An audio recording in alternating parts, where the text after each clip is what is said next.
Disney. Bedtime favorites. Winnie the Pooh. What good friends do. One night in the 100-acre wood, a nervous piglet could not sleep. "Oh, dear," Piglet said.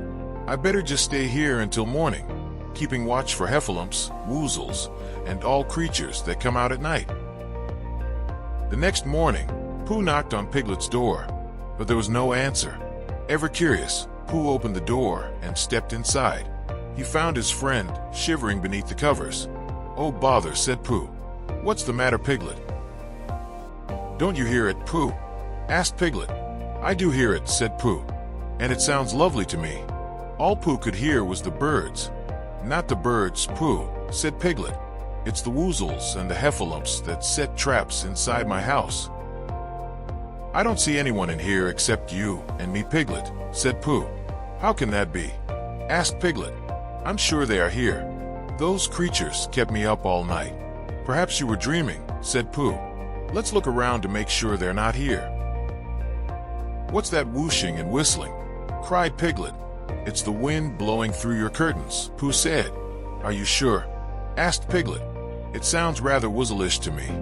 "If there was a woozle about, I think I would know it," Pooh said. Soon Rabbit stopped by with some freshly picked apples. Just then, a horrible banging and clanging began, sending Piglet beneath a chair. "I believe your pipes need some tightening," said Rabbit. "My tool kit, and I will be back in a jiffy." They heard a plip, plip, plop throughout the kitchen. Pooh went over to Piglet's sink and turned the faucet left and right. "That should do the trick," he said. "I do hope Rabbit hurries," said Piglet. "All these noises are making me nervous." Pooh turned to his friend. "I think I know a way to help, Piglet. What if you pretend to be brave, even if you're really not?" Piglet considered this. What good is pretending when there are heffalumps and woozles about? "Well," Pooh said, "perhaps you might get so busy being brave that you forget that you're pretending, and then you can go on being brave." Pooh spent the rest of the noisy day at Piglet's. "Oh, dear, Pooh," said Piglet. "I'm not pretending to be brave very well, am I?" "I'll keep watch tonight, Piglet," said Pooh, tucking Piglet into bed. "Maybe we can try pretending in the morning." But soon Piglet heard a strange sigh, followed by a long snore. Carefully, on tippy toes, Piglet made his way over to Pooh's chair. Sure enough, the strange sounds were coming from Pooh. "That's funny," said Piglet. "Pooh sounds just like a woozle when he snores. But I'd better let him sleep. I'll keep watch myself." In the morning, Pooh awoke to find Piglet outside, waving a broom in the air. "Look, Pooh, I'm shooing these blackbirds away. They've been cawing and screeching at me." Pooh looked at his friend. "Let's take a walk. When you see there's nothing scary out there, it might help you feel brave." Piglet stopped to admire a butterfly and then noticed he was alone. Just then, Piglet heard a strange humming sound. "Pooh," he whispered, "is that you?" When there was no answer, Piglet began to shake. He quickly hid behind a thick oak tree.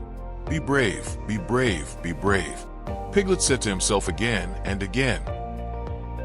Piglet took 3 deep breaths. Then he stepped out from behind the tree. "Be brave," he whispered.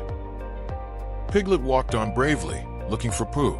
He listened closely when he heard a curious crunching and scrunching. "I'm not afraid," Piglet told himself. "It's just some birds or squirrels or mice or—" "Pooh, is that you?" "Yes, it's me," Piglet said. "Pooh, the leaves are making quite a racket today. But you didn't hide. You didn't shout or cry. You were very brave. However, did you do it?" "I'm not sure," said Piglet. "I wasn't even pretending. I just told myself that I wasn't afraid." Pooh hugged his friend. "I couldn't have done it without you believing in me, Pooh. That helped me believe in myself," Piglet said.